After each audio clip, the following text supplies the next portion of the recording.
Hello friends, welcome to class 10th and 11th।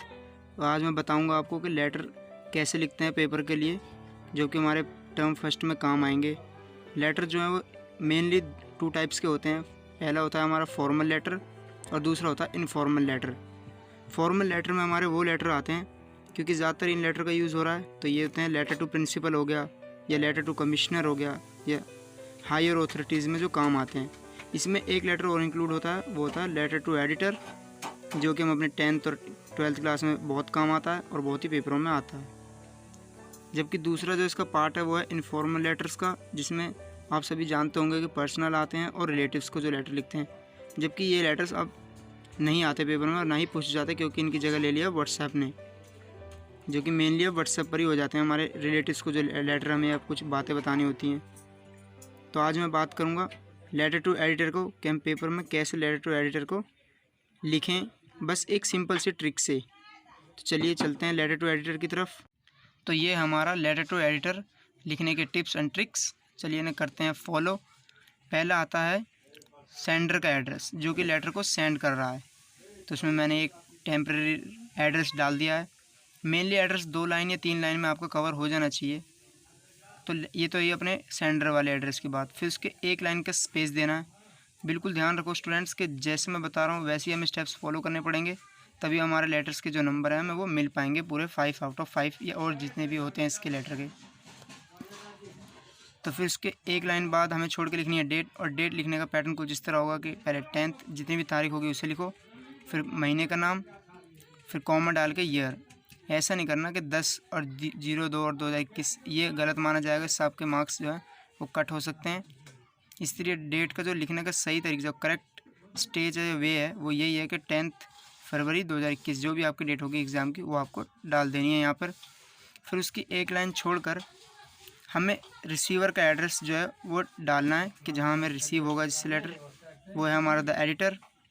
और जब हमने किसी को भी न्यूज़पेपर को डाल देंगे, जैसे मैंने डाला है द टाइम्स ऑफ इंडिया को, या आप किसी को डाल सकते हो हिंदुस्तान टाइम्स को, और उसके वहाँ का एड्रेस डाल दिया, दिल्ली 110019। बस इतना काम ख़त्म हो गया। फिर हमें ये जो सीक्वेंस वाइज जो सीरीज़ चल रही है, ये हमें सीधी लाइन में लगानी है। ये नहीं कि कोई वर्ड्स आगे जा रहे हैं कोई पीछे, इससे नंबर कट हो सकते हैं। बाकी फिर वही काम करना है कि 1 लाइन का गैप देकर हमें सब्जेक्ट डालना है, और सब्जेक्ट हमारा मेनली 1 लाइन का होना चाहिए। अगर 1 लाइन से ज़्यादा का सब्जेक्ट है आपका, तो आपका लेटर गलत माना जाएगा। जबकि आपको लिखने हैं जो मेनली जो लाइन है शुरू की, वो होती है कंप्लेनिंग अबाउट या कंप्लेंट अबाउट। जो भी आपका टॉपिक होगा एग्ज़ाम के लेटर में, वो आपको यहाँ पे डाल देना है इस लाइन के बाद, कि कंप्लेनिंग अबाउट जो भी है एमसीडी प्रॉब्लम या जल बोर्ड डिपार्टमेंट या और इलेक्ट्रिसिटी बिल्स के ऊपर जो कंप्लेंट होती है उनके ऊपर। फिर उसके बाद 1 लाइन स्किप करके हमें लिखना है डियर सर।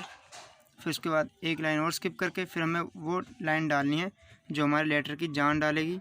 वो है ये, through the column of your esteemed newspaper of would like to draw the attention of concerned authorities towards. इस लाइन का मतलब ये है कि मेरे पत्र द्वारा मैं न्यूज़पेपर वालों को ये ध्यान आकर्षित करना चाहता हूँ कि हमारे डिपार्टमेंट।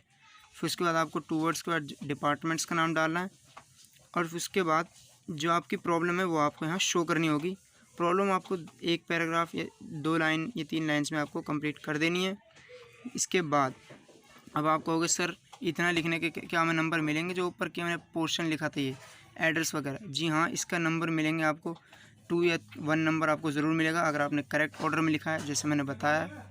फिर उसके बाद आपको जो एंड वाली लाइन होती है वो होती है, it will be good if you publish this in your newspaper and the concern authorities will see the quality of his matter. इसका मतलब ये है कि आपने जो लेटर पब्लिश किया है किसी भी डिपार्टमेंट को, वो आपके लेटर को ध्यानपूर्वक पढ़ेंगे और उसके आगे उस पर काम करेंगे, ताकि आपकी जो प्रॉब्लम है वो सॉल्व हो सके जल्द से जल्द आने वाले दिनों में। फिर जो एंड की लाइन बनेगी वो हमारी बनेगी, some measures will be adopt to. इसमें हमें वही प्रॉब्लम डालनी है जो हमने कंप्लेंट में डाली थी सब्जेक्ट डालकर, वही 1 लाइन यहाँ पर डाल देनी है दोबारा। फिर उसके बाद 1 लाइन छोड़कर हमें लिखना है थैंक यू। फिर थैंक यू के बाद भी हमें 1 लाइन छोड़ के लिखना पड़ेगा योर फेथफुली। ध्यान रहे यहाँ पर आपको ओबिडेंटली या कुछ काइंडली वगैरह नहीं लिखना है, इससे आपका आंसर ये जो लेटर है वो गलत माना जाएगा। योर फेथफुली ही इसके लिए करेक्ट वर्ड है। फिर उसके बाद आपको 1 लाइन का स्पेस देना है। फिर उसके बाद लिखना है आपको अपना नाम, और इसी तरह एंड हो जाएगा आपका लेटर। तो वीडियो देखने के लिए बहुत बहुत शुक्रिया। अगर वीडियो अच्छी लगी हो तो लाइक करो और इसको शेयर करो और कमेंट करो।